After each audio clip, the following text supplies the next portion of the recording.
Hey there, attention different fam. What you are about to hear is either part 1 or part 2 of the Winter Park Fireside Chats. The Fireside Chats are a series of interviews and one giant group conversation between a whole host of ADHD adults just like you, just like me, just like Aaron. We get together and we talk about what it means to be ADHD or a person with ADHD. We talked about New Year's resolutions and relapse, meaning you set up a New Year's resolution, do you hold firm to it, or does it slip and dissolve and eventually go away throughout the year? We also talk about how to set intentions and goals with a progress frame of mind rather than a results-oriented frame of mind. We're so glad to have you here. We hope that you enjoy parts 1 and 2 of the Winter Park Fireside Chats. Before we dive in, let's all take a breath.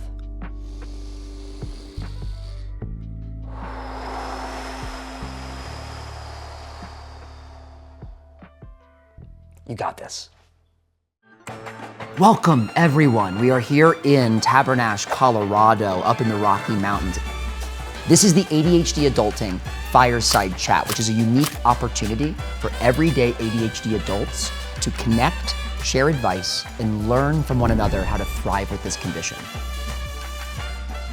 Tonight's topic, New Year, New You, resolutions, routines, and relapse.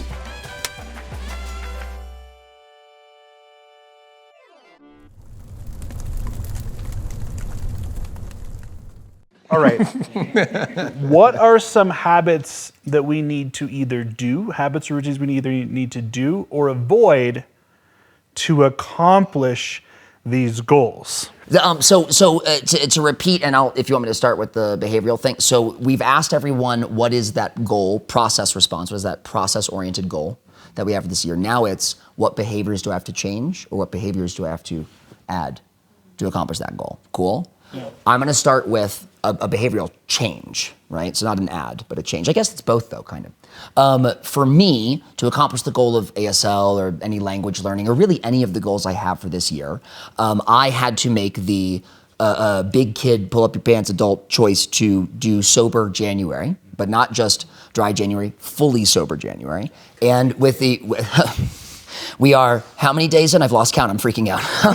So no, the bigger, actually the bigger umbrella to this though, this behavioral change is, with all due seriousness, I live in New Orleans. There is this bacchanal called Mardi Gras, and regardless of sober January, we will be partying very soon after January, right?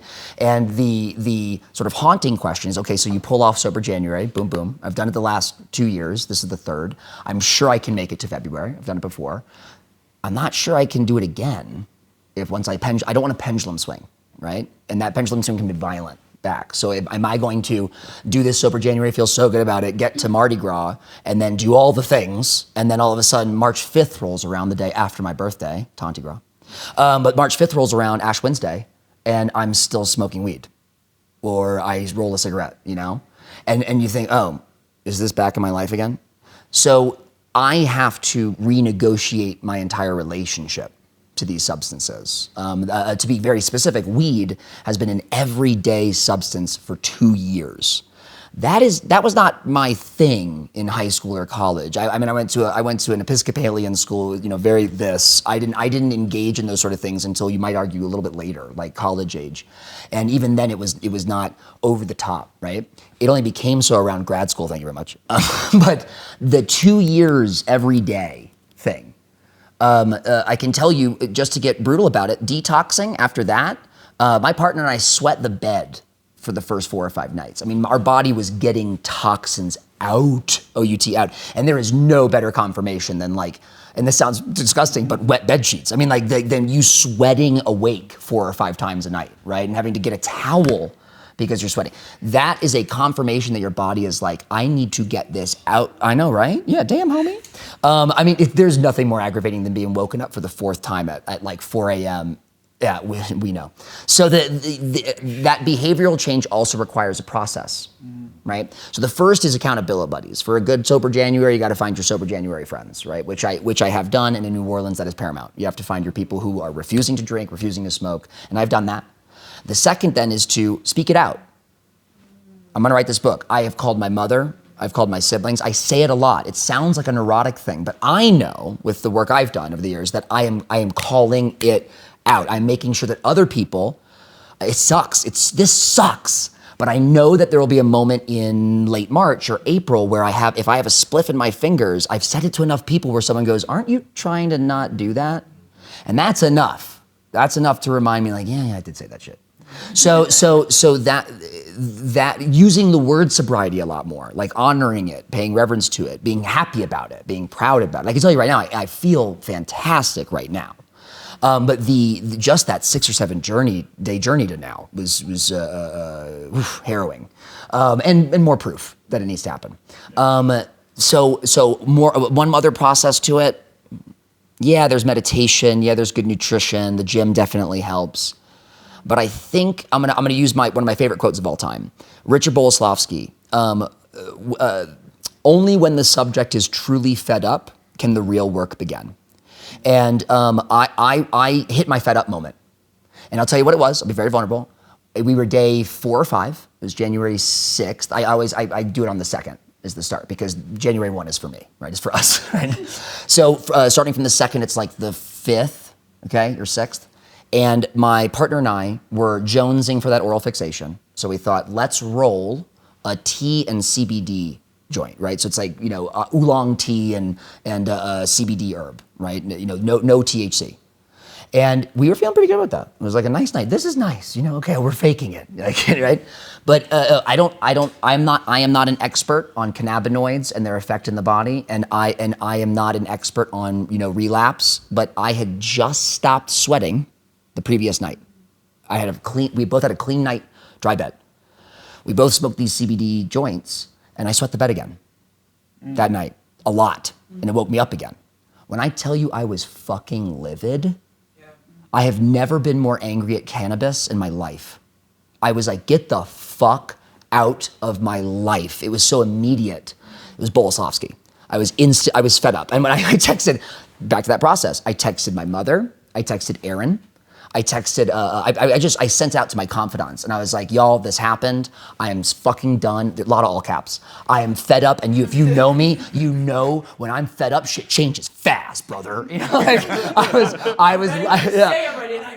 am ready. Finally. Can you hear me?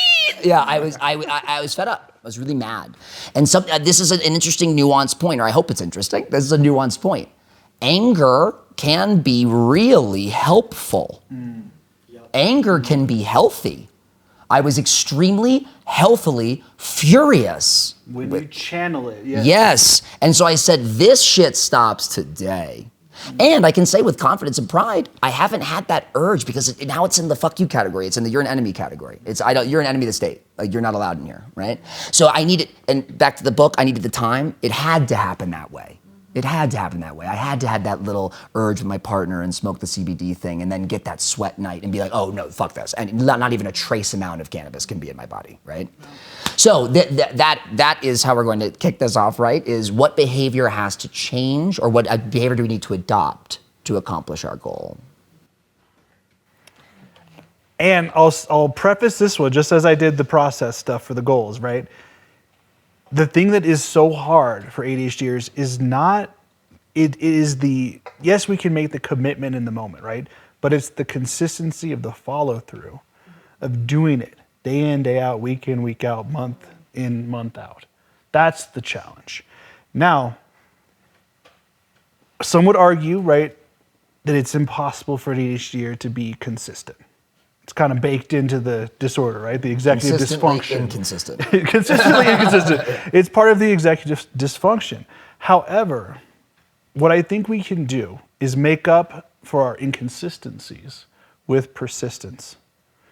So if we can, in our processes of self-growth, of discovery, of recommitting ourselves to these resolutions, if we can anticipate, we will have relapses. We will have moments, we will have bad days where we make a bad decision. And you do not shame yourself for that. No, and you Absolutely not. Actually do the opposite. You just say, you know what? It's not that you give yourself permission, but in a sense you give yourself self-compassion. Yeah. You say, okay, I did that. That is in the past. I am resetting. Yeah. And there's power in that. There's so much power and choosing to reset. I actually have the mini allegory. I have other friends who are doing the Sober January thing, and one of our friends has a lot of anxiety and had to pack a one-hitter like on the 5th or 6th, right? And when I tell you that the 3 or 4 of us doing the Sober January, absolutely no shame in that space. We were like, girl, we got it. Like, we get you. And she was like, actually, I haven't had a craving, like days later, she was like, I haven't had a craving for even like a tea cigarette. Once I took that hit from the one hitter, it made my brain all foggy again and I fell asleep on the couch. And that was her fed up moment. She woke up and she was like, oh, I fucking hate that feeling, like of losing my 20 or 30 minutes. But then it also wasn't that big of a deal. Like the walls didn't cave in and the feds didn't show up. You know what I mean? Like it was just, I did the thing, it was in the past, and reset. And what we can do is also think about those habits, because habits can be positive or they can be negative. So the negative habits or the self-destructive habits is probably better than negative, because it's just, sometimes we do things like whether it's smoking weed or drinking alcohol or smoking cigarettes or too much caffeine or energy drinks or whatever the things are, binging on shows, video games, like whatever the things are, is it constructive? Is it leading me towards my better self, my identity, my goals, or is it destructive? Is it counterproductive? So we have to think about that. And if we can identify what's that core need inside of us of why I'm doing this thing, why am I smoking the weed, right? Why am I having the drink? Is it because for me, I'll be vulnerable here too. I was addicted to cigarettes, earlier on. And I kicked it, right? I no longer smoke, but it took me years. I was in my 30s, right? A well-dressed therapist on my way to a client's house trying to hide the fact that I had just had a cigarette. This is what he texted me. I cried. He was so nice. That was so compassionate when you texted me that. But Aaron, like, to not pick on the negative at all and go, hey man, I have been right there. And then he shared that story with me. It was like, there was this one time I was going to a client and I remember I'm like smoking a block away so that they don't smell it. And then he said the thing that we all know, and they know. Yeah. And I had so much shame. Yeah. So much shame of like, they're going to smell it on me. I'm supposed to be a good influence. I'm supposed to be a role model. Here I'm meeting with some teenager, and how's this family going to trust me? And I smell like cigarettes. And I'm like, how am I supposed to be the example of someone that can regulate my emotions and anxiety and other things to this other person? And I'm like sitting here stressed and smoking a cigarette. I just love the idea of it. So anyway, in the practice of quitting smoking. But what I had to come to terms with was, you know what? I have gotten myself into this bad behavioral habit. And I need to choose some supplementary habits. So I'm doing this as a self-medicating, self-soothing kind of thing. And if I just breathe more, right? If I go and have something that is the oral fixation, like maybe some sunflower seeds or some pistachios or some gum or a non-nicotine vape or something like that, right? Like if I can get some kind of supplementary thing and put that in there, even just temporarily, and I work to disentangle the behaviors from, when I feel anxious or stressed, I do this. And there's so many instances where I would do stuff like that. We associate those things, those behaviors. I do this every time I wake up. I do this every time I get in the car. And for those smokers and people that have habits out there, I rolled a spliff before every business conversation. Oh my God! It became anxious. Yeah. It starts out as I smoke when I'm stressed or I smoke socially. That's what the name always. Like I'm drinking. I'm with my friends. I'm smoking socially. Then it goes for now. Yeah. Right. It's always for now. And then it's like, oh wait, no, I'm smoking when I have my coffee. And oh no, I smoked during a break. And oh no, I smoked during this and this. It is so upsetting and haunting how exactly that was my journey with spliffs. Like literally those things was like, oh, but there's nothing like a spliff and a coffee in the morning. Yeah. When you get to that point, you're like, where have I gone? It's a morning thing. It's a problem. Right? No, I actually no. I do. For me, at least, that's true. Yeah. I'm not trying to make this whole thing into an addiction thing, but it does. There is. ADHD, right, when we talk about habits and routines and we talk about destructive, counterproductive things, we have to talk about substances and addiction. If we didn't, we wouldn't be doing anyone any justice. This is that perfect moment for somebody to be like, I'm a bubbler. You just hear like the, This is getting intense, man. I need to go. Anxiety. Bust out my packed American spirits. Oh, hi. Back on me. yeah. Speaking of which, Can you ask the question again? It's gonna help me. Yes. get in. Okay. So the question is, what behaviors, what habits do we need to either form?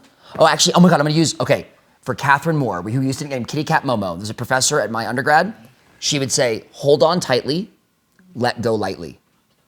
Which behaviors and habits do we need to hold on tightly to? And which do we need to this one is a let go lightly of, right, or hold on tightly to. This isn't let go hardcore. Great. So, okay. Last year, I directed my first documentary. The subject matter. But because of the subject matter, I got stressed out. And when I stress, I drink Diet Coke. I love fizzy shit.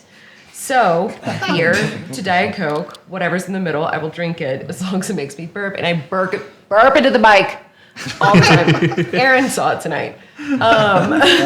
Sound check. So for my own health and wellness,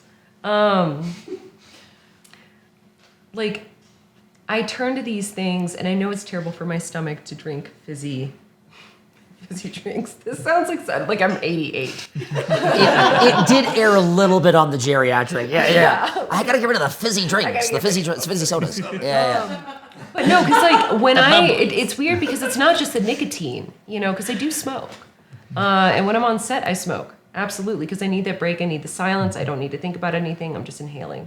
A filmmaker who smokes? Oh, who? David Lynch? Who's that? Fucking wild concept. Yeah, wild. Stephen King? What? Are you telling me that's like a stressful kind of job? Okay, yeah, go on. Yeah. So my alternative is Diet Coke. And I do not have Diet Coke. I don't know if you've noticed. I don't have Diet Coke in this house because I'm truly addicted to it. Or fizzy things in general. Yeah, I feel you. So out of sight, out of mind. Yeah, is the but process. when I type, when I start to go into the screenplays and shit like that, I like to have something cold and fizzy, aka a DC. A DC. But I'm cold DC. I do nothing like a cold DC, and especially because my partner doesn't drink, so if we go out or anything like that, I'll order a Diet Coke. It's easy. But a habit that I need to change is that because it is now ruining my stomach lining in terms of an ulcer. And I burp into the microphone. What a cool come around. I was not a great storyteller. You're clearly a very good doctor. I didn't understand what the burping to the microphone. Now I get this is having a physically deleterious a physical effect. problem. Yeah. Sure. Yeah, it's a physical. Not to go into addiction. No, because I mean, honestly, well done to make us all think this was lighthearted and geriatric, but it's actually clinical. No, it's clinical. Yeah. Okay. Yeah, I had to go in prescription omeprazole Yeah. for a month and a half Whoa. while I was filming because I didn't want to stop drinking Diet Coke. My God, that's a lot of DC. It was. When you get an ulcer from Diet Coke. No, I'm hearing it. No, I'm now there. At least I have my teeth. Wow. Yeah. And that is something that we see in the statistics is ADHDers do have higher rates of health problems, especially things like diabetes and stuff like that, right? Congestive heart failure, where we have more of those health implications because of, impulsivity, because of some of the compulsive behaviors that we do. It just comes out of your mouth. It flows. We're sitting at a bar, the crew and I are chilling, and, you want a Miller Lite? No, I'll take a Diet Coke. I don't want to be left out. Yeah. Oh, and that's also so complicated because it got morally mixed, right? Like it got mixed. It got to, remember you were saying it was an anchor point, an emotional anchor point. It got anchored to this emotional, moral, oh no, I'm not drinking. I'll have a soda. Yeah. And there's actually a cultural respect to that. Oh, cool. You're not. Oh, yeah. Okay, right. You wouldn't think to say, hey, no DC. Well, so many. To come back to the substance use thing. So I used to run intensive outpatient treatment substance abuse groups, and how many people, right, would come to the group? They'd be struggling with addictions of different forms, whether that's drugs or alcohol or whatever. Sugar, nicotine, those would be the things that were present. Even the director would come with brownies and cupcakes and all sorts of sweets, and she'd be like, yeah, everyone wants these. I'm like, yeah, they're substituting. This is their addiction now. You're just killing them slower. But and then they'd have, and then halfway through the group, what would they do? Crash. Smoke break. Yeah. Oh, right. And me, right, as who was not smoking, right? I actually did have one relapse in that group. Just one. Because everyone was smoking. That's so crazy that your relapse happened while leading a addiction prevent. I just wanted to frame that, because that's striking. I mean, yes, put it like that. Because of how intense addictions are. Yeah. Right? I was sitting there smelling around wafts of smoke, everyone smoking. All the behavior you can see is engaging in the thing you're trying to do. And they're not going to judge you for it. No, they're going to welcome you. Yeah. So I felt this overwhelming urge in that moment. I need to have a cigarette. Yeah. So what I did, I embraced it with self-compassion. I said, I will have one. And then I'm going to not have another. And I'm not going to do this again. And I did. I stuck to that, right? Actually, the next time, I went out to the smoke break and then didn't smoke. And I kept going back out and putting myself in that discomfort. Yeah. And then not smoking. Yeah. I'm going to have the smoke break and I'm not going to smoke. This brings me right back to the sidebars we were having early days when you were doing these, and how Aaron opened my eyes with a great deal of avarice to the contradictory, the just disgusting contradictory behavior of some of these clinics, and that clearly is one of them. Is just the what is it, robbing Peter to pay Paul. And the fact that it literally Aaron was like, this feels like a bad idea, and then cut to him fuck. That's one to one, right? Yeah. Sai, you were telling us about a behavior or habit that you're wanting to change and not keep, that's detrimental, or something that you need to do that is constructive. To achieve our goal. Well, I always like to talk about, we in social, we call it psychoeducation, so learning about what it is. So healthy, unhealthy habits, so identifying that first. I'm really bad at that because I'm compulsive too as well. I still do e-cigarettes. Thank you. I'm getting better at it because I'm compulsive and I do e-cigarettes too. It's not healthy. So it's being able to identify, being aware. So that's what I teach a lot of clients too as well. It's can you identify and be aware what's healthy and what's not healthy? Number 2, we got to go back to addiction. Do y'all know who has the best habits? Addicts. Right? They know when they want to fucking drink. They know when they're gonna smoke. Gamblers are very consistent. They go to the place. They do that. Right? Those are the best habits. So what that means is that it's internal. That means we all have it innately within us. So I think it's just flipping it. There's something called cognitive behavioral therapy. It's almost like opposite thinking. It's just help you process it. So I've been trying to do that. So with my podcast, I hate doing this. So I have something called imposter syndrome and macro invalidation. Imposter syndrome and? So it's a document that I created, and I just titled it Imposter Syndrome and then parentheses macro invalidation, right? Wow. And I just write all the things, you're not good enough, this podcast sucks, what else? You're never gonna finish it and all that Macro invalidation. Yes. It keeps you tell yourself. So big picture, right. Overarching ways you invalidate yourself. Yes, and I did not come up with that word. It was my mentor, one of my mentor, LCSW. So yes, that's exactly it. So that's why I love using that word, right? Yeah, it's great. I'm curious, what does that mean to y'all? Exactly what it felt like. Macro invalidations. It means what you said it means. Yeah. It's the global way you tell yourself. Exactly. All the little cuts that you give yourself. And it's not at a granular enough level where it's tangibly grabbing onto anything. There's to no actually discount for this reason, this is true. It's there's exactly. It's all the lies that your mind tells there's yourself. no lies. feeling better about it in that kind of ride. Yeah. So it's just I'm terrible. So tell us, so you put nothing there to grab onto. But there's a way. Oh, sorry. Yeah, no, go on. So what do you do with that document? So I call exposure therapy. Just the more you see it that you're not good enough, but I just don't end there. So the other half is motivational quotes. And I guess motivating things and tips and tricks and all that stuff. I need to share with y'all. Y'all need to see this because it's very interesting and good practice for yourself. So I do that. And the last thing is identity. Like I got it from Atomic Habits, so it's kind of similar to, and you caught me too. He's like, I want to read books, I want to finish a book, right? But that comes from a place of deficiency, meaning you're not good enough, or Aaron must have said this, I can't remember. So the identity is that, what does a person who reads a book do, right? They put it in the backpack, they put it by the keys, they read it 10 pages a day, right? Things like that. So I actually still need help with this in my podcast, but it's just doing 1% at a time. So I have to read macro invalidation document first, and then I just do a couple things. But I still have the overall thing, so I'm still stuck. I'm just saying what I try to practice, but. Yeah. I have a little bit of a tip for you, just real quick, because I like the idea of like the macro invalidation, like recognizing what you're telling yourself. But I think also maybe try to flip that, right? What are the reframes that you can tell yourself that you can talk yourself into doing the podcast, or talk yourself out of those invalidation statements? Because when we invalidate ourselves and talk down to ourselves, we kind of need the opposite of, it's easy to tell yourself what you like are bad at and what you can't do. Yeah. But it's so much harder for us to come to the other side and be like, why isn't that true? Yeah. What am I doing? I like the why isn't that true. Because I want to ask for clarification. Is that what the second half of the document is? The affirmation? Well, do they directly tied to are they paired to an invalidation above? They are paired. It's supposed to combat it.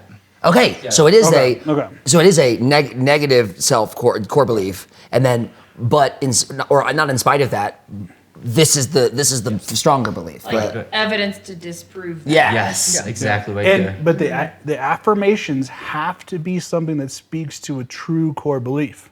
It can't just be like platitudes. Oh, I'm great. I'm fine. Like I'm good. I'm awesome. Like things like that. That doesn't work. It has to be something that's like, that's actually more true than the invalidating statement. I like to use the same formula as the terrible belief. Like you're terrible, it becomes you are human who sometimes will fail.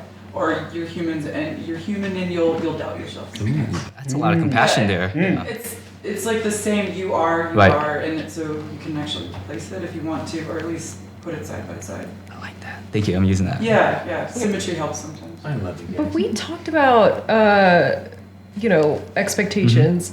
So we talked about the 80-20. I use the 80-20 method. I love that, yeah. 80% of the time I'm going to prepare and get it right, and let's go. For the 20% that I will probably fail, and there will be chaos.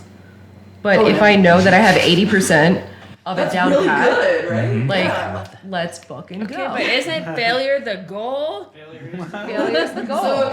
So really, there really isn't a 100%. So it's 100% win. And there's a reframe, right? That's like literally the mentalities. You can't. I think that's what broke Tom's brain. It changed my life. For sure. If the failure does not break you and you are willing to fail over and over and over and over and still reach your goal, you will eventually succeed. The points of hitting failure are landmarks or checkpoints of getting closer to the goal. Yeah, you're doing it. Right? It's like a bad relationship, right? Oh, I know what I don't want anymore, so now I know what I'm looking for. And it's just like that, but with you. Yeah, I love that you brought in the relationships part of this too, because in this segment as well, think about these routines also relationally too. Are there people in your lives where it's like they're supporting you in this process of growth and adopting these habits? Can you lean on people, your partner, your loved ones, your friends, others that are around you that can be that support system for you? Can be coaches, can be therapists, can be other people as well.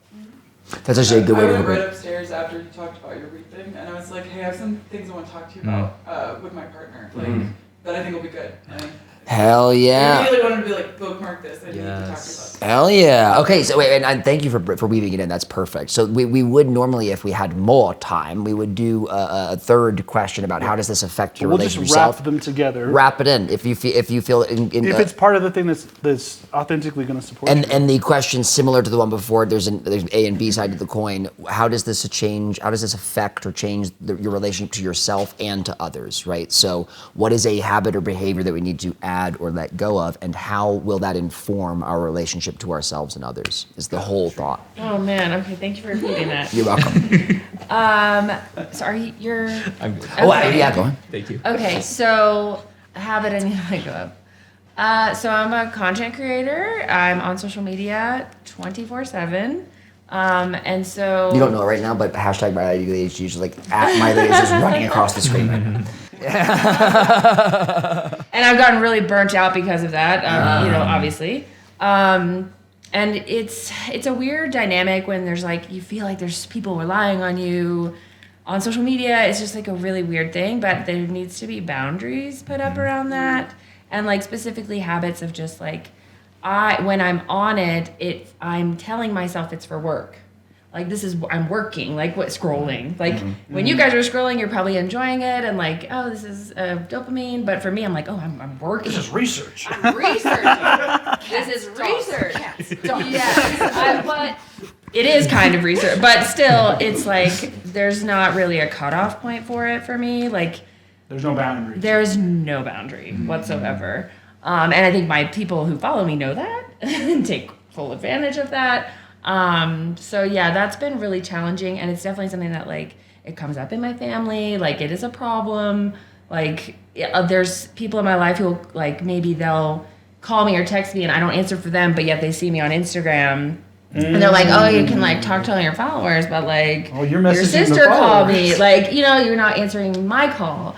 So it's definitely like impacting the people around me in like a really big way that like I didn't really understand until maybe last year. So I'm like, oh, but I'm working, guys. It's work. Like, and maybe that's not true. Like maybe that's not all true. So yeah, just Or like even if it is, just Even if it is, I just should the be acknowledgement. working that way, Well, like, but no, don't shit all over yourself. If I think that even if it is, it still hurts maybe sometimes because I've been there in a different context. But I can somehow dedicate this much time to this, but why can't I call my brother or my sister? So like I get that feeling intimately. Yeah. But there's also the release of that's okay. They're people. They have feelings and they're expressing their feeling. But Yes. and let's say in a I perfect took world, it very you are personally, working. and some of those conversations I've been taking really personally. But like, oh, but I'm doing so much good, and it's all this like I'm helping people, and like you don't understand because you don't see all the messages that I'm getting, and like I tried to like make it justifiable, but like really it was hurting them. Like it doesn't matter what my reason is, like they're affected by it in a way. Behavioral process, and you've included beautiful example of relational, right? Now it's affecting relationships to yourself. Shame, shoulda, woulda, coulda. Well, and just like exhaustion. And then burnout. And then also people are feeling hurt or they're missing you. And for the record, what a wonderful reason for someone to be hurt. I really want to stress that. They're hurt because they miss you. Yes, I took it as an attack, like, Right. We often you just do. don't like the work I'm doing. Like, I took it very personally, but it was like, oh no, they just like miss me. We forget that apathy. We forget that on a real note, adult ADHDers, hopefully speaking for the crowd, adult ADHDers have a real knack for forgetting that apathy is so much worse, right? Than like someone being hurt or like missing you. If someone nothings you, like, oh, I don't care what you're doing. Like, I don't care. Like, so yeah, that you go on. So the behavior that you need to change surrounding that. Just the overall, like, the way I look at it needs to change, I think, or like the boundaries, but maybe specific timelines. Like, I'm still trying to figure out what it looks like, but it's just the awareness of it already has helped. Like, even here, I've been able to like put it down and connect with the people that are actually here with me instead of like the thousands of people. I was gonna say you have been totally off the phone this weekend, actually. Yeah, I'm trying hard to. Yeah, but well, there's it's working. A lot of guilt. There's a lot of guilt there. Hey, well, also fuck the guilt. You're doing great. Oh, thank you. Yeah. Yeah, it's hard, but like. You've been very present this entire trip. Oh, thank you. Yeah. Yeah, I'm in the bathroom like scrolling. I love that. Yeah. 3 hours later. Get out of there. Yeah. I swear I'm doing coke in here. I'm doing drugs. Lots of drugs. I love it. Also, dogs, cats, dogs, cats, dogs, cats. Yeah. It's DC. I swear. Dogs, cats, dogs, cats, dogs, cats, dogs, cats. Call that. Okay, so we don't know what it is literally, but thank you, Sai. Awareness is the first step, right? So we're aware Creating of boundaries. Yeah, creating boundaries, Maybe some time set times. boundaries, and I mean, being aware, keenly aware that your loved ones are looking for you. Well, like, and at home, like, we've been trying to like play board games together, like be together more than like let's put the phone down for a little bit. Like, everyone's gonna live. The world will still spin. Like, everything's gonna be fine. May I offer you a really fun tip, especially if you're on your influencer friends? This was something we did in college, and this is very theater kids to do this. We all had a favorite dive bar to get wings at, and it was the time, I think it was the time of Instagram had just been created. I mean, like, really. Quick story. Thank you. So we would all put our phones, my friend T can get with this, we would all put our phones in the middle of the table, and the first person on a vibrate, not ring, the first person to answer their phone had to pay. Ah. I have heard that. It was excellent. And on that note, one other tip that might be helpful, something that we do, right, Alexis? This is my wife, Alexis. We set the passcode on each other's phones and have, yes. So what? We have the parental controls set on the iPhone. So as an adult, you know, you can just dismiss the thing, right? Yeah. But if you do the parental control on your other person's phone, then you can't bypass it without knowing their password, right? So That is so it prevents you, if you just set a time like, okay, after 11 o'clock, I am not accessing any of these apps.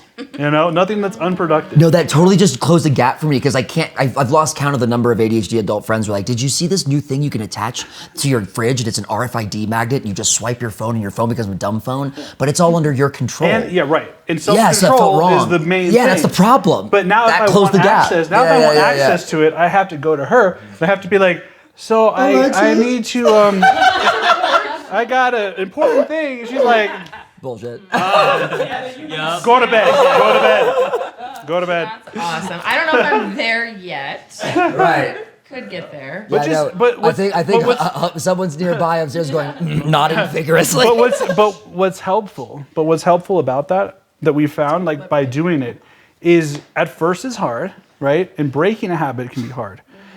The thing is, though, the more you do it, it takes the option off the table, and you substitute it with a different habit, something that's more productive. So, like, if I'm like, oh, I know at 11 o'clock I'm not going to be scrolling because I have to literally go to bed. You go to bed, and if you need some other stimulation, you replace it with something else. Like, oh, I'm going to journal, I'm going to read, I'm going to listen to music, I'm going to do a meditation, and then I'm gonna have you set my code. okay, I'll do it. Now he's committing to it. No. It's just me thinking like, but I want the meditation. No, Snapchat. That's true. Instagram, Facebook. By the time we leave here tonight. Okay. Yeah. Less, yes, commit to the bit. Yeah. Okay, wait, speaking of behavioral change and relational. So something that I think I'm gonna keep that's worked is accountability measures. So something that's worked is like getting up and going to the gym when you go to the gym.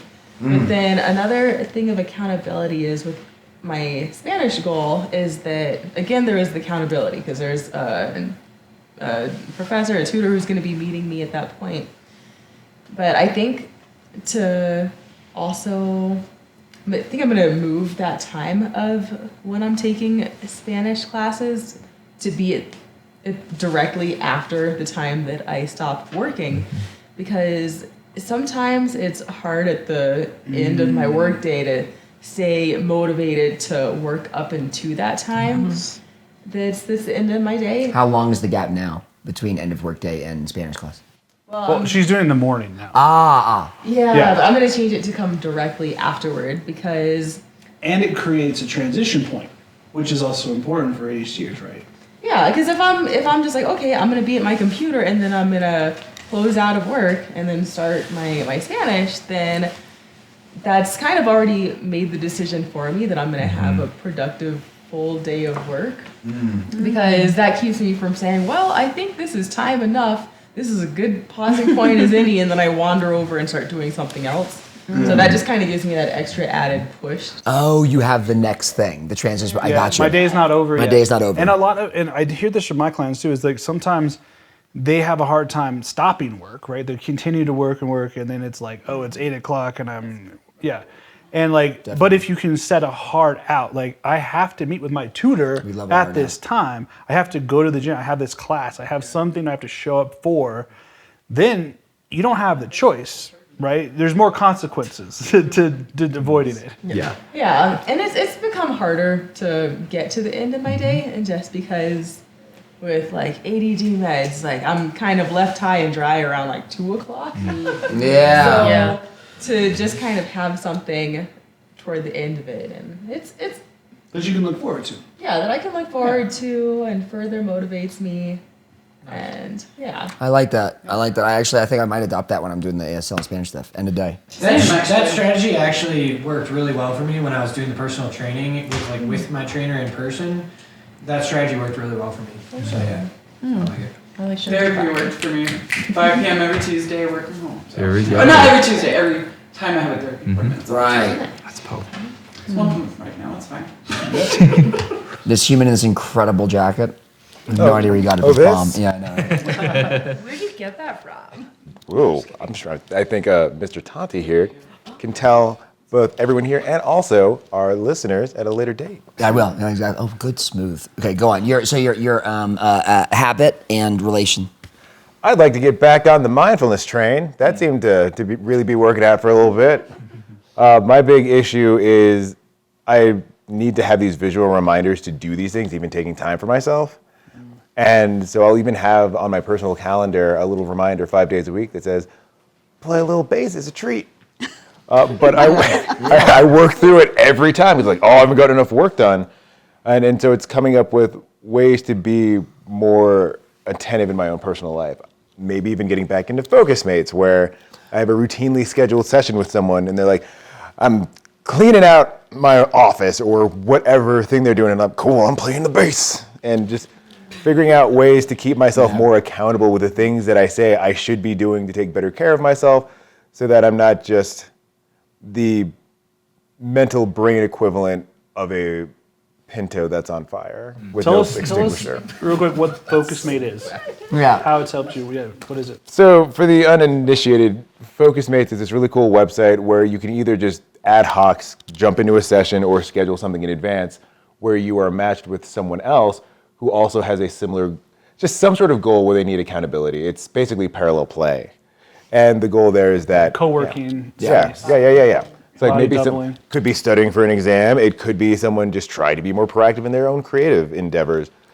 Things that are more work adjacent. It could be professional. It could be creative. It could be things that you're doing in your free time. But the goal there is that you have the accountability. So you'll typically go into your session. Both of you will explain what you're doing, and then usually what happens is you keep your camera on, and then you just hit mute. And then for whatever designated time you have, when that expires, you have this sort of like mini blaring alarm, and you unmute, and everyone has updates as to whether or not they made progress on that thing, and then you just wish them the best of luck. And it works so well. I've tried it twice myself when we were exploring different ADHD adult tools, and I mean, it's just so dumb obvious. It works so well, and there are wonderful exchanges at the end. It's like people are sincerely in each other's corner. Yes. Like, I really hope that worked out for you. Yeah. Instant pen pal. It is. Oh, it very much is. One of the people I was working with was getting towards their MD, like really close to residency and stuff like that. And I remember at the end, I'm invested now. I know. I was immediately like, "What? I was cleaning my office." You were studying for some shit. You can meet awesome people from around the world, and the novelty factor of, well, who's it going to be? Who is this person? Oh, so good. And they're needing you too, right? So ADHDers who we always are like, I want to help someone else. It's easier to help someone else. Like you could explain to a friend what your problem is, but helping yourself, you'd be like, I don't want to do that. Well, now it's like I'm not only helping someone else too, but I'm helping myself at the same time. And we're both making progress. Yeah. Dope. Sweet. All right, you're up. I have a habit of lying to myself and telling myself it's self-care. Okay. You have one more time. I have a habit of lying to myself and telling myself that what I am doing is self-care. Oh, Example. Justification and rationalization. Example. Hannah and I were supposed to go get drinks 2 weeks ago or whatever. Who knows, but we'll go. I believe. I text like an hour before we're supposed to meet. I'm just like, not feeling it. Like, I blah, blah, blah, this stuff. I'm overwhelmed. Can we reschedule? That's... We did not reschedule. We didn't reschedule. Yeah. So that habit of doing that specifically with like plans that I had made.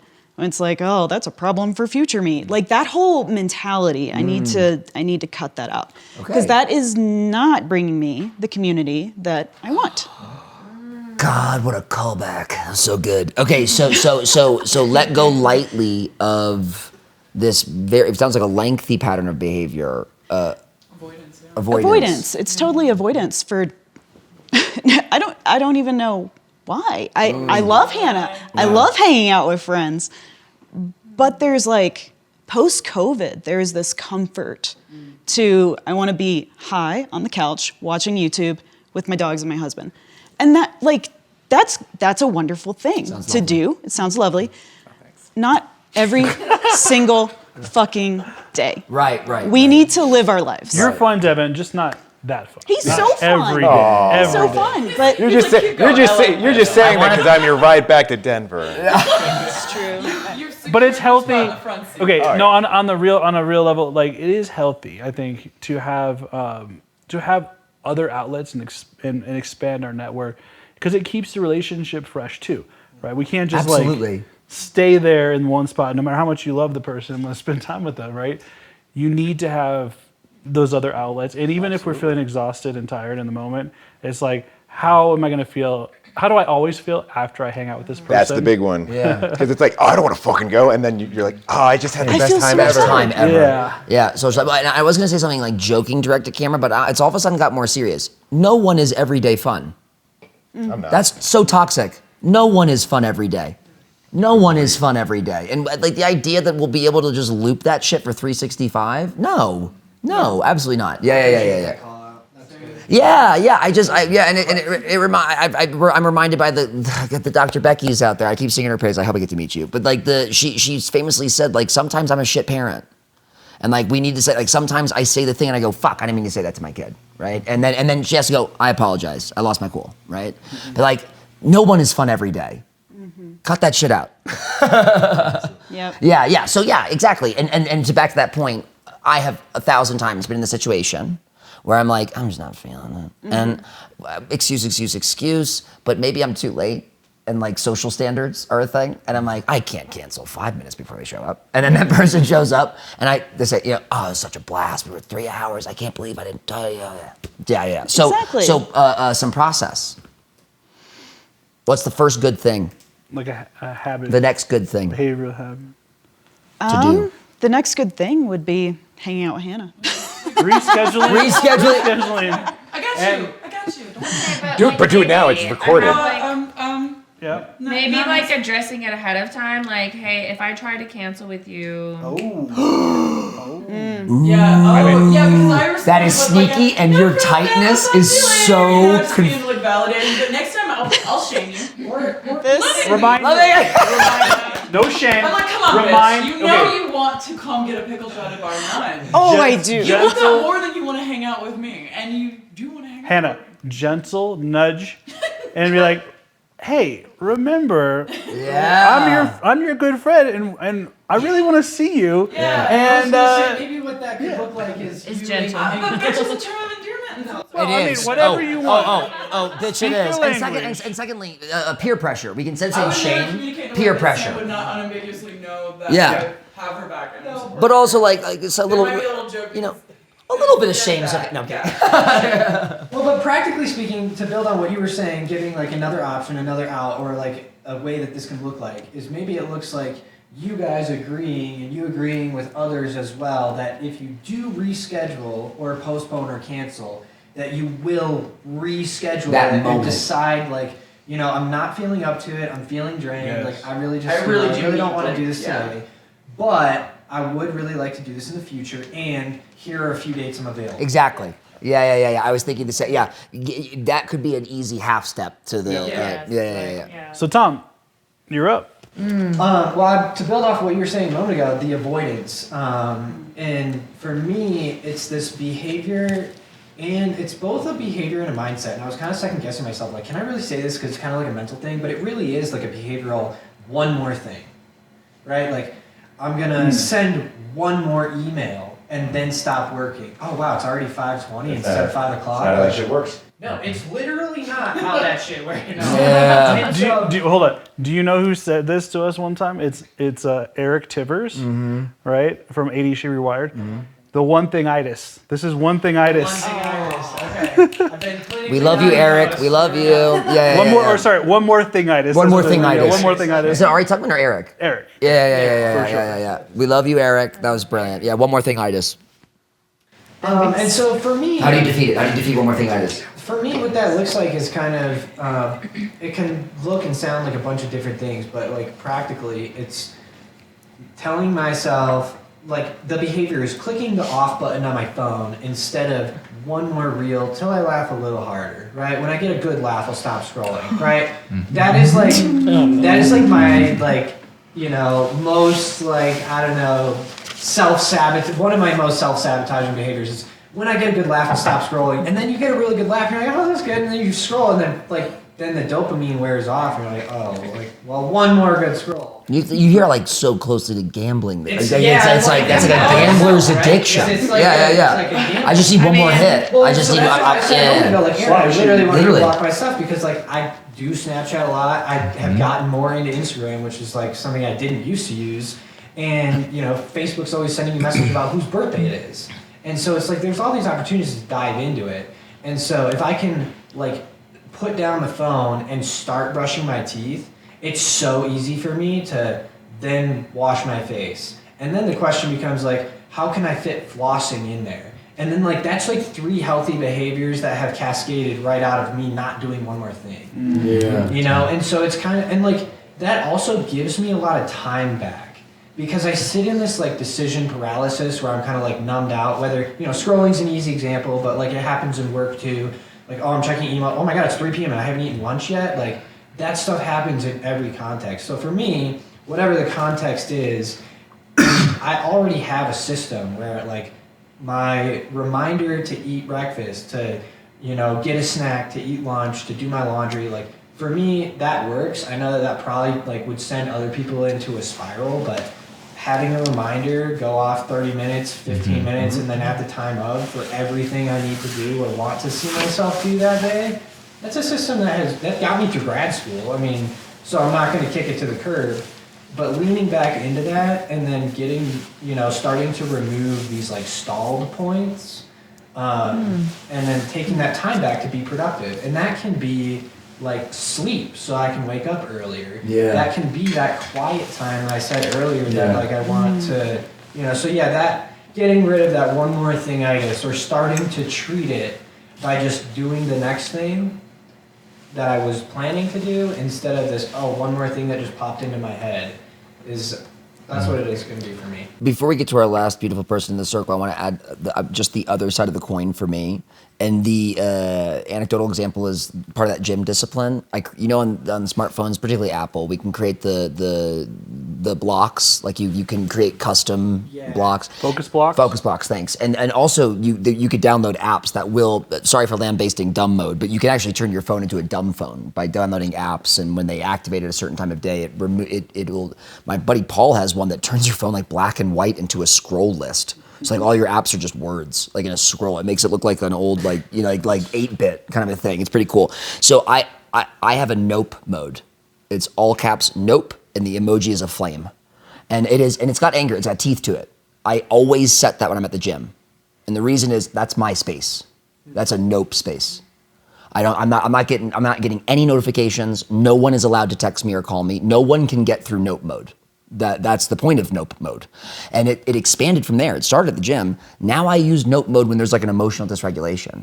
Like if I'm in the car and I forgot to take the trash out the night before, and like I've got 4, because the people who don't live in front, we've got 4 bins. And they're all full now for another week. If I just had a little like small pee panic moment, I'm like, gotta put on nope for this 15-minute drive. Like this is a nope drive, you know? So I'm also hearing like bringing reverence back to your quiet time, bringing reverence and respect back to your private time. And like it's like, I have reframed it as I'm disrespecting myself when I scroll that one more thing. Yeah, it's really, it's a self-sabotage thing. It's like, and it's really sick to, like, I will have these moments where I'm like, I'm consciously doing the thing where I'm aware that there's this other activity that I want to be doing and want to be engaging, and this is the healthier activity, and this is less energy, right? And this is the easier of the two options. It's also the less beneficial option. And so getting myself to kind of like, switch gears in that way, it doesn't have to be like a massive or aggressive thing. Like, like I said earlier, it can be as simple as turning the phone screen off and just going to brush my teeth. If I came back and scroll, like that's not a dig on my goal because I was able to stop that pattern. Hell yeah. Oh, that's so important. Yeah. Even if that's back to your reset Back, point. you still stop the first time. And just a reminder, let's think about when that likely happens. Is it, if you think back to your day, is it early in the morning? Is it late at night? Is it at a time when your energy, like just think, I mean, I know sometimes it can be moments of transition. right, Yeah. but track that. Okay. Because if you can track that your days, like I tend to do this in the morning when I'm waking up. I tend to do this late at night. Most of the time, lower willpower points in the day. We have lower energy. Maybe we're crashing from meds. Maybe we are hungry or thirsty. Maybe it's like 2 or 3 in the afternoon. Maybe it's like right before bed.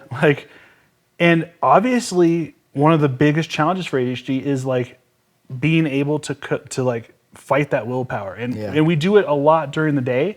We show up for meetings, we show up for our kids, we show up for our spouses, we show up for all these things, and we're focused, and we're locked in, we're doing all this stuff. And then we reach a point in the day where it's like, I can't fight this anymore. Yeah. I just need to scroll. I just want to let go. I just want to. Yeah. So let's have some compassion for one, for ourselves that happens. But then 2, we can anticipate it. We can prevent it by being like, well, I know it tends to happen at these times. Totally. So what can I do now when I'm not in that time and where I have more willpower and I have more of that clarity? I can make the good decision. Dude, that's, putting my gym clothes right next to my bed. Yeah. That's it. That is absolutely it. I'm doing that at 3 p.m. Yeah. And then at 6 a.m. when I wake up, they're right there. Having your meds or pre-workout on your desk. It like, sounds Oh, my like meds are right toxic next to me. X mode, like fall into the toxic X when you're bored. Yeah. Jump on Bumble, Yeah. text her. You don't want to do that. You don't want It's to go weird back for me there. to be on the other side No. because I create Sorry. I need a new that person people are addicted to. turn into an Fair. That's a nuanced conversation. Yeah, but I want to. Hold on. But with like Okay, go on. reclaiming your time, so and like kind of setting boundaries about when you're doing what. So something new that I'm trying, and I'll let you know how it goes. But I have my schedule on my phone. Wait, this is my downtime. Yes, please. Oh, yes. Yeah, so I have my daily schedule on my unlock screen. So that when I'm looking at it, I'm like, this is where I'm supposed to be right now. That's so that I'm like- brilliant. That is absolutely I brilliant. actually do something similar. I have the widget for my calendar, and it shows me like where my. So every time she goes to her phone, she's like, oh, wait, where am I supposed to be right now? Why are people blowing And- my mind at this age? I'm still annoyed. And not only that, Ongoing, what else have you ongoing. done? Never done learning. You printed it out. You print it yeah, I out, printed it out. and you laminate it with some tape, and you posted it in 6 different locations around the house, on the Yeah. refrigerator, in the bathroom, on your work desk, in the mirror. Because now every time you're in a different location, we have these dead zones. Like everyone has dead zones in their house. We do. The shower, the closet, the bathroom, like whatever it is, these spots where you get lost and like time disappears and then like, you don't know where you're at, what you're supposed to be doing. God, Aaron, you're always teaching me shit. Dead zones. I haven't Yeah. heard this before. I know It's exactly like what the those. Twilight. It's Yes. ADHD Twilight Zone. I like Twilight. No, I like the Twilight Zone. I absolutely know the Twilight Zones in my house. Yeah, where I lose track of time, energy goes nuts. Yeah, Also put clocks in every room. Right. yeah, clocks everywhere. Yeah. But just Externalizing. last point on this helpful Yeah. thing, externalization. Yeah. We call it, right? Put it somewhere you can see it. Just having a reminder on your phone sometimes works, but sometimes if you have weak self-control, it can be tough. You just dismiss it. Put it somewhere. Put a big whiteboard up somewhere. Put it somewhere that you don't expect. I mean, we habituate to some of those things in our environment. But if you put it in an unexpected place, like I'm gonna put this on the doorknob, I'm gonna put this on the mirror, you have to see it. I know it's not the most elegant design thing, but, but who cares? Just we're too old for that. Do what Part of works. the point is it Yeah. looks a little out of place and it grabs your attention. Yes. Yeah, it's like out. So what I'm hearing is on the pragmatic side, externalize that thing, and on the spiritual side, it's doing the harder thing when it's the right thing. Yep. Sapolsky. Yeah.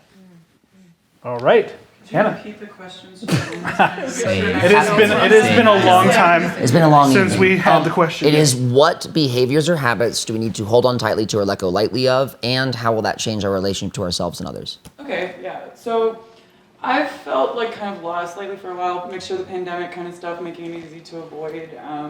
And I have started spending a lot of time like wondering how I got here. Like it used to be so easy to organize a storytelling show with like, you know, like you participated in that one with me. Mm-hmm. It was so easy to like grab a couple weirdo creative friends and do stuff that people are like, wow, how'd you do that? It's like, I don't know. I just did it, and it feels like I've lost that.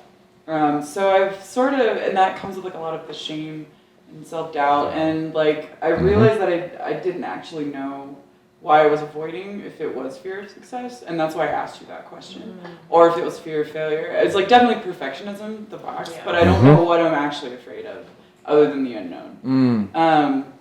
So I've started doing like a lot of self-observation, and I guess that's one habit that I've started to, it's like mindfulness internally, like the way you go on a mindfulness walk or you do the mindfulness meditation, it's like you actually pay attention to your thoughts, but with the same level of like non-judgment. So it's like, I didn't do the thing I said I wanted to do. That's really weird, you know, or interesting even is probably a better word. Like Curious. Why do you think I love that? Yes. I do love the word interesting. Like, yeah. Yeah, it is That's- curiosity. That is I'm interesting framing it why that I way. did that. Yeah. I'm framing it in that way because that's how I used to do mindfulness meditation, was remind myself like, oh, just be a journalist and ask the question. Like, oh, I hear that. Oh, this person's over there doing that thing. And it's easy to be curious, in all honesty. Yeah. So curiosity without judgment. Right? Yes. That's yeah, the like key. With the turning your brain on to pay attention. Like when I'm going through like a hard time, like, or when I'm dysregulated, something I hate. It's like I have both. It's chaos, but it's the get away from me. No, you can't have what you're asking from me. Get the fuck away from me. Like no more stimuli until I can calm the fuck down. And then there's the higher, like, it's gonna be okay. You just need to calm down, and when you do, it'll be better. And the fact that both are going on at the same time, and I can hear both at the same time. Amen. Yeah. It's hard. It's so hard, and there's shame that comes with that. I'm like, how? If I can be telling myself the thing I need to do, why can't I do it? If they're both as loud, you know. And that's and that is exactly why meditation works. It creates that. It does. It creates that insight and that separation Yes. between, you know, realizing, recognizing, being aware of what it is that you need to change or do, Yeah. and then also being able to create that space to make the decision to do it. Yeah. My pranayama instructor, breathwork instructor, Eben we called it together. We sort of defined this, I think, in a private session. There's the A voice, the B voice, and then the C voice. The C voice is consciousness, it's silent. But that's the one that's ultimately driving. You just said the A and the B voice. Yeah. The A voice is the one that's like, shame, shame, shame, why the fuck, the fire, the blah, blah, blah. The B voice is like, whoa, A voice, chill out, A voice. Yeah, the B voice is usually more confident and self-loving. Yeah, like, trying to chill, calm up spook whoa, whereas the A voice is constantly running for ADHDers, constantly running. And it's sometimes positive. Oh, look at that, that's exciting. Why did we do that? Oh my God. Right, that's the A voice. It's just not, that's why we do mantras. Mantras are to give the A voice something to do and to chew on. Right? Mantras are the A voice's chew toy. Then the B voice gets more power. And then a little bit deeper into the meditation, the C voice shows up. Pure silence, consciousness, right? So I'm hearing that, like, finding that C voice, that center, right, in between the A and the B voice. Yeah, which I do feel like is curiosity. That's Oh my God, there's so many C's in this room. Yeah. Alliteration is amazing in this room. Yeah. Compassion and curiosity. Compassion and curiosity and centeredness. So that's the habit, like in that specific way. And I guess like the shedding is the things that come up as answers that don't serve me. Like letting go. I am a little afraid I'll look goofy like going to this thing. But if I'm afraid to pack up my crafting tools and go somewhere, I've started asking a friend to sit on Zoom with me, like I mentioned earlier. That's happened twice now, and will happen again next month. You know, so that's like I know that sounds like I'm pulling in a habit, but to me that's actually letting go. It's like I'm reaching for the easy thing to build the muscle to do those things. Yeah. You're asking You know, for support. I'm letting go of the shame of not being able to do it perfectly the first time. I'm hearing both. I'm hearing, again, the brilliance of Catherine Moore, hold on tightly, let go lightly, they're simultaneous, right? Yeah. You're the trick is that you're always doing both. Yeah. In every action of letting go of something, you're holding on to something else, right? So I'm letting go of shame, you're holding on tightly to self-love. Yeah. Yeah. Duality. And, that's that. And again, meditation, pranayama, simultaneity, and all things. Surrender is probably the word for that. With letting go, like again, it sounds like I'm picking up a habit, but just the practice of surrender, just letting all of the things go that aren't. Give yourself grace. Yeah. Self-forgiveness. There's so many words for it. Yeah. And then the relationship piece. The guy up there is a little quiet. There's a guy up there? No. There are two guys on. It's not God. I'm sitting. You're sitting on the Jesus pillow. Also, stop it. Ooh. Jesus. Jesus Christ.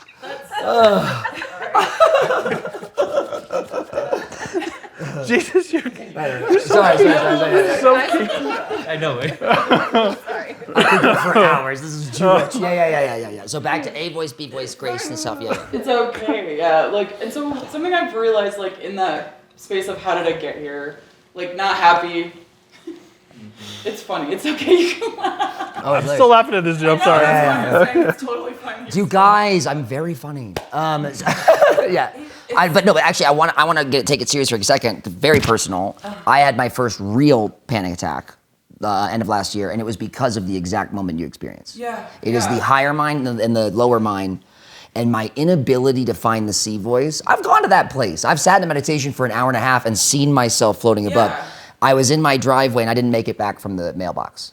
My partner came and found me on the concrete. I could not get out of the A voice and the B voice thing. Yeah. So I feel you deeply. Yeah, and that's sort of what it was. It was just sitting there, no one's home. The dogs are actually laying down for once, and I still am miserable. Mm-hmm. There's nothing rage and stimulating me, But and then you go into the bathroom and you hyperventilate, and it's I can't do this anymore. But I don't know what the answer is, so that's what the self. And since doing that, I've noticed that it started, the things that calcify in a long-term relationship have been with Joe for 8 years. Or something like that. I've kind of lost count, to be honest. It's around a decade, just not quite. Hell yeah. And I've started noticing the things that I would not tell him because I didn't fully know the answer myself, or I didn't want to deal with his questions. I've realized that he's much more black and white than I am. And I'm very gray, galaxy brain, supreme. But I can pay attention to all of it. And so stopping that stuff, not needing to pay attention to every little negative thing my brain wants to supply me, and me going, instead, and I can turn to him and be you're actually a little bit more black and white. So my communication about how I'm feeling started to get better, very, very recently. Me going upstairs and saying, I have some things I want to share because I actually have the language for it now. Yeah. So that's, I think, the way it's kind of changed my relationships in a good way, specifically my romantic relationship. But it also, softens me towards most people generally. Discipline is earned through a multitude of small victories and losses over a very long campaign. Yeah, and it's hard to feel that until you're halfway through or better sometimes. But, I agree. So I want to do something here. Are there any habits, any pivotal habits, any things that you think, hey, this has changed my life, or this is the thing that I've really learned that I think is important to share with the ADHD community, with other ADHD adults? If there's one thing that you'd want to share with people that are trying to adopt new habits, new strategies, what would that thing be? Just rapid fire. Yeah, what would you have told yourself when Googling? You don't have to stick the landing. Just try. Anyone? Yeah. Similar. We were talking about this morning. The first 10% is the hardest. Yeah. If you can just drive to the gym, 9 times out of 10, you're going to go in and you're going to work out. That's right. Just getting it. Focus on the 11th%. Yeah. I don't know. In the moments when you really do believe you hate how weird you are, just think about the moments when you actually love how weird you are.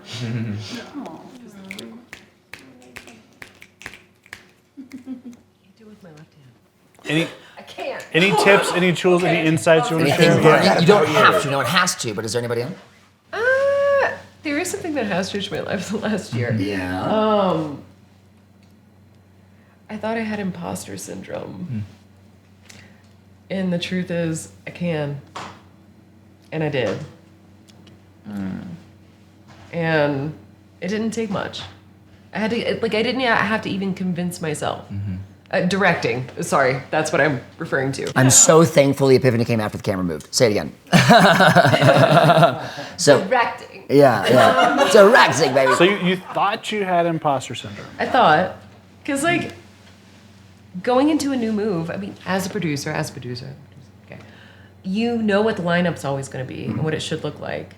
But then sitting in a different position from a different angle and actually being able to do it yourself and not question yourself, fucking fantastic. And I didn't question myself. I thought, like, going into my first shoot, I'm like, I can't do this. What am I doing? I didn't go to school for this. I don't have the education. And then I did it. And it's done. Maybe a mantra. And I can do it again.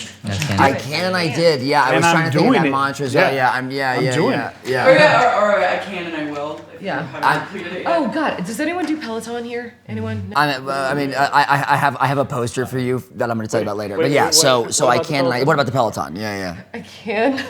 I will. I am. I do. That's that. I'm sorry, I didn't even know. Anyone else? But I also like for you. But I also like for you, and that maybe self-because I came to the same conclusion very recently. I'm not faking it.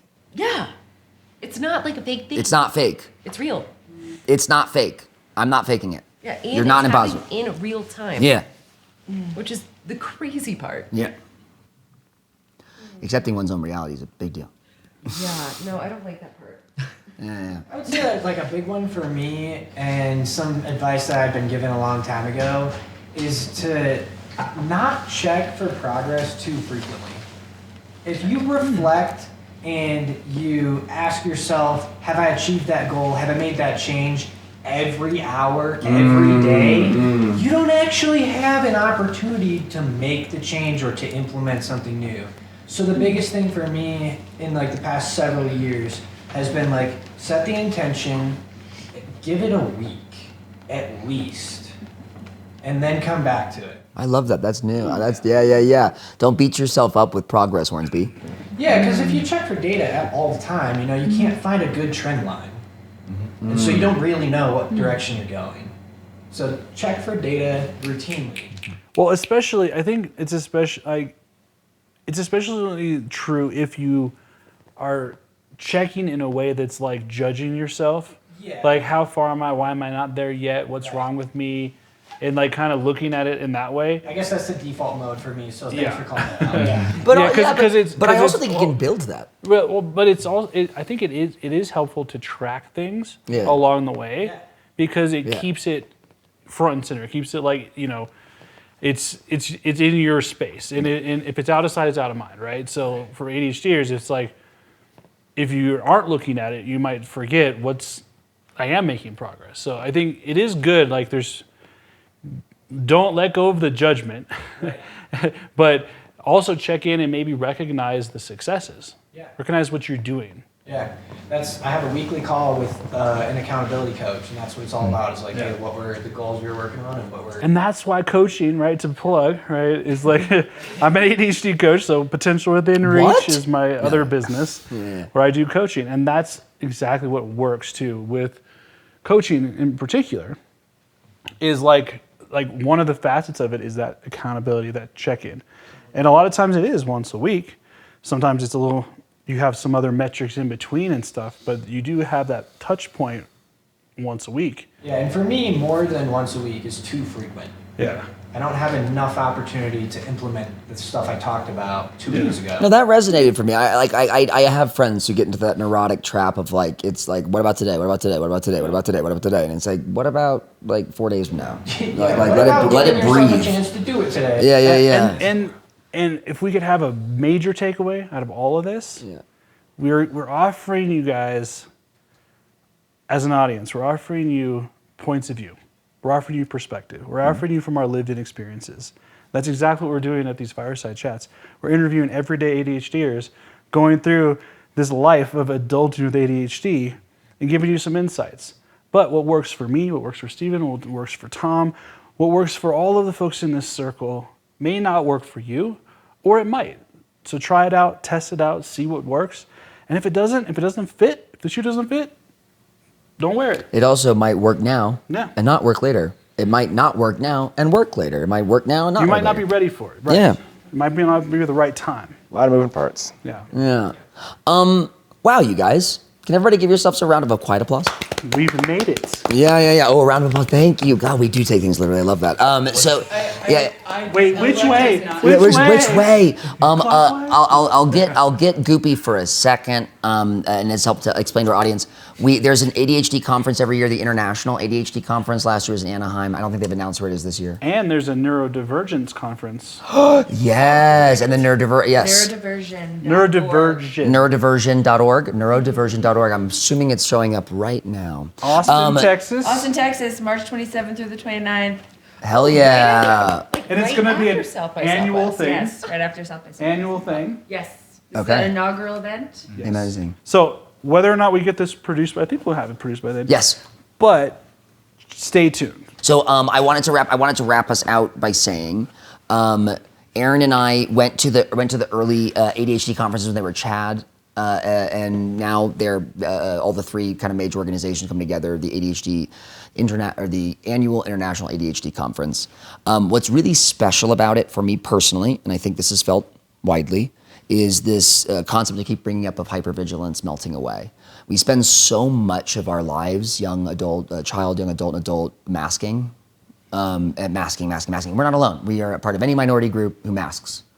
That experience is existentially exhausting, right? It's exhausting literally every day. It's exhausting though on this like soul level.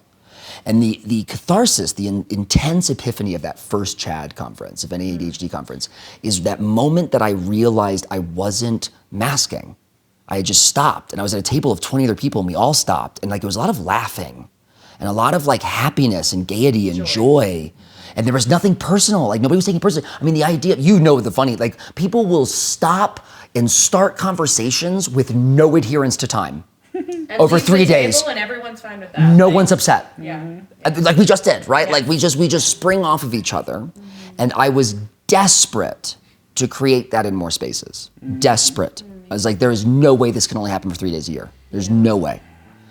And so what I'm trying to do, and what Aaron's trying to do, and what we're trying to do with these spaces, which I think we really accomplished beautifully tonight, is to create a space where masking gets the fuck out of the room, given PTFO, and we are ourselves. And we give each other love and make each other grace.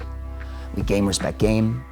And I'm just grateful beyond tears, beyond words. I don't have poetry for this feeling. I just have the feeling, and it's excellent. And it's because of each of one of you.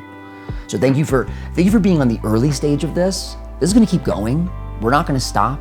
I'll bankrupt myself before I stop doing this because it's too good. It's too right. Thank you.